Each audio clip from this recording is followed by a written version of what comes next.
हमले के जवाब में पाकिस्तान में 4 हवाई रक्षा स्थलों पर सशस्त्र ड्रोन्स लॉन्च किए गए। इनमें से एक ड्रोन एडी रडार को नष्ट करने में सक्षम रहा।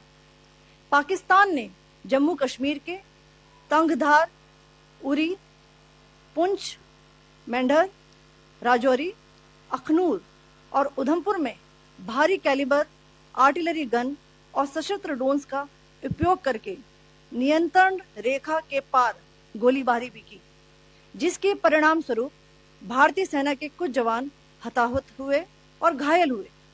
भारतीय जवाबी कार्रवाई में पाकिस्तानी सेना को भी बड़ा नुकसान पहुंचाया गया। इसके अलावा पाकिस्तान का गैर जिम्मेदाराना व्यवहार फिर से सामने आया। 7 मई 2025 को रात 8:30 बजे एक असफल अकारण ड्रोन मिसाइल हमला करने के बावजूद पाकिस्तान ने अपना नागरिक हवाई क्षेत्र बंद नहीं किया। पाकिस्तान अपने नागरिक विमानों को ढाल के रूप में इस्तेमाल कर रहा है, जबकि उसे अच्छी तरह से पता है कि भारत पर उसके हमले से हवाई रक्षा की तीव्र प्रतिक्रिया होगी। यह भारत और पाकिस्तान के बीच अंतर्राष्ट्रीय सीमा के पास उड़ान भरने वाले अंतर्राष्ट्रीय उड़ानों सहित नागरिक विमानों के लिए सुरक्षित नहीं है। यहां स्क्रीन शॉट में पंजाब सेक्टर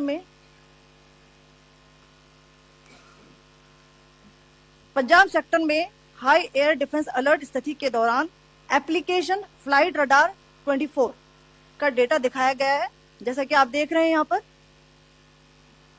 भारतीय पक्ष का हवाई क्षेत्र घोषित बंद के कारण नागरिक हवाई यातायात से पूरी तरह से रहित है। कराची और लाहौर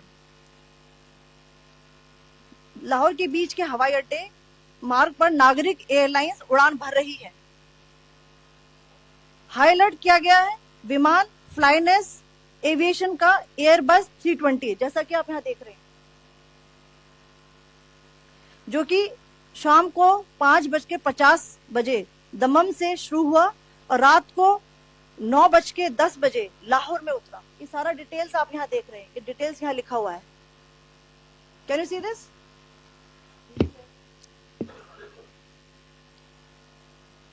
भारतीय वायुसेना ने अपनी प्रतिक्रिया में काफी संयम दिखाया और इस प्रकार अंतरराष्ट्रीय नागरिक विमान सेवा की सुरक्षा सुनिश्चित की। धन्यवाद। जय Hind.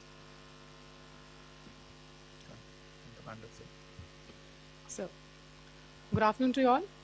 On the intervening night of 8th-9th May 2025, Pakistan military carried out multiple violations of Indian airspace along the entire western border with an intent to target military infrastructure. Pakistan military also resorted to firing of heavy caliber weapons along the line of control. Along the international border and line of control, drone intrusions were attempted from Leh to Sir Creek at 36 locations with approximately 300 to 400 drones. Indian Armed Forces brought down a number of these drones using kinetic and non-kinetic means. The possible purpose of these large-scale aerial intrusions were to test the AD systems and gather intelligence. Forensic examination of the drone debris is being undertaken. Preliminary reports suggest them to be of Aziz Guard Songa drone of Turkey. Later in the night, an armed UAV of Pakistan attempted to target Bhatinda military station, which was detected and neutralized. In response to the Pakistani attack, armed drones were launched at 4 air defense sites in Pakistan. One of the drones was able to destroy an AD radar.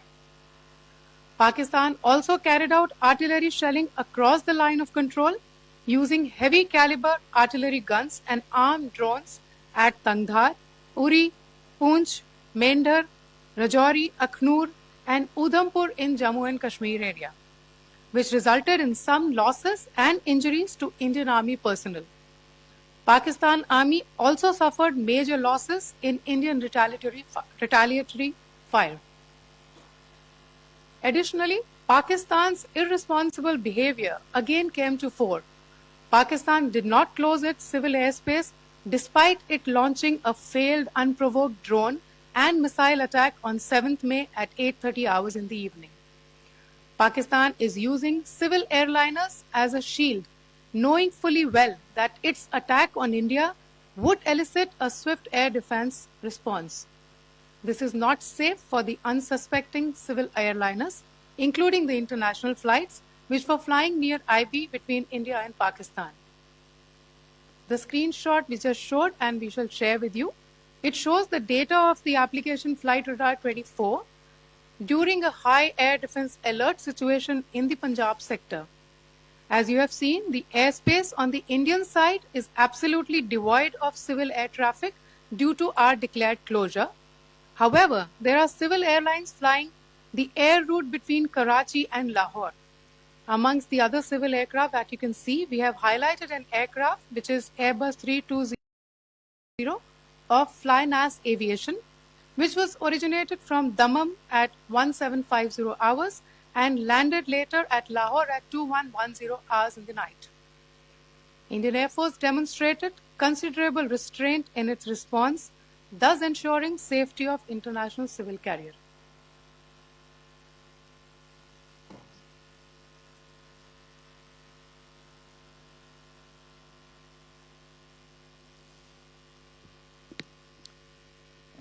Thank you, Colonel Qureshi, Wing Commander Singh. I have just a few points to share in addition. कल रात की पाकिस्तानी सेना की कायरतापूर्ण गतिविधियों से आपको colonel Qureshi और विंग कमांडर सिंह ने पहले ही अवगत करा दिया गया है. These provocative and escalatory actions that were taken by Pakistan last night were targeted at Indian cities and civilian infrastructure, in addition to some military targets. The Indian armed forces responded proportionately, adequately and responsibly. ये जो हमले हुए कल रात को भारतीय सैन्य इकाइयों ने पर्याप्त रूप से और एक जिम्मेदाराना रुख अपनाते हुए इन हरकतों का उत्तर दिया. What I want to underline is that the official and blatantly farcical denial of these attacks that Pakistan carried out by the Pakistani state machinery is yet another example of their duplicity and the new depths that they are plumbing in their quest for disinformation. The other point in the same vein is Pakistani claims that they did not target or attack any religious places. You would recall that yesterday I shared with you an incident related to the attack on a Gurdwara in Poonch. Instead of owning up to these attacks, Pakistan made the preposterous and outrageous claim that it was the Indian armed forces and the Indian Air Force that was targeting cities like Amritsar and trying to put the blame on Pakistan. This is nothing but a desperate attempt by Pakistan to disown its acts of aggression, but it is also true to type in its effort to deceive and mislead the world. It will not succeed. The Gurdwara in Poonch in particular was attacked by Pakistan, and some local members of the Sikh community, including a Ragi of the Gurdwara, lost their lives in this incident, as I shared yesterday. TV पर आप इस हमले के चित्र देख सकते हैं. In addition, that we would attack our own cities is the kind of deranged fantasy that only the Pakistani state can come up with. Perhaps they do it because they are well versed in such action, as their history would show. The last point I wanted to make this evening is again this disinformation that is coming from Pakistan about India targeting the Nankana Sahib Gurdwara through a drone attack. This is again yet another blatant lie and part of Pakistan's disinformation campaign.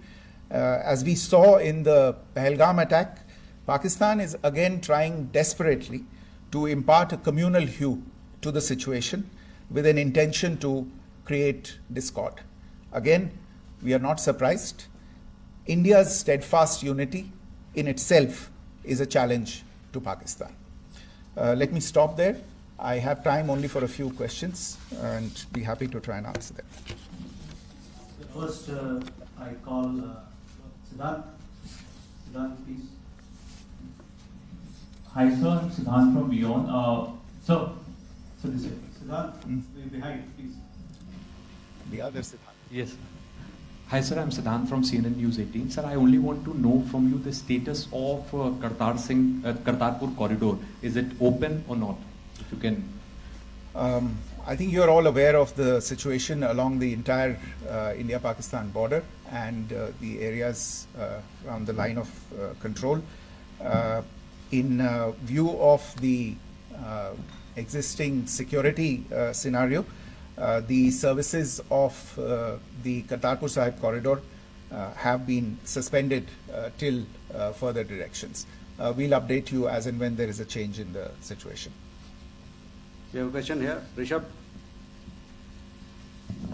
So, good evening, Rishabh from Times Now. So, you spoke about religious places being hit in Jammu. There's another religious place which is Carmelite Nun church that has been hit. What do you have to say about it? If you can explain that to us. Yeah, actually, we do have some information about this extremely regrettable and condemnable incident during heavy shelling across the line of control in the early morning of 7th May.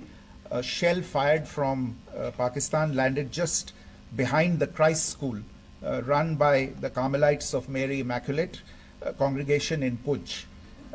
Tragically, the shell fired from Pakistan hit the home of 2 students of the Christ School.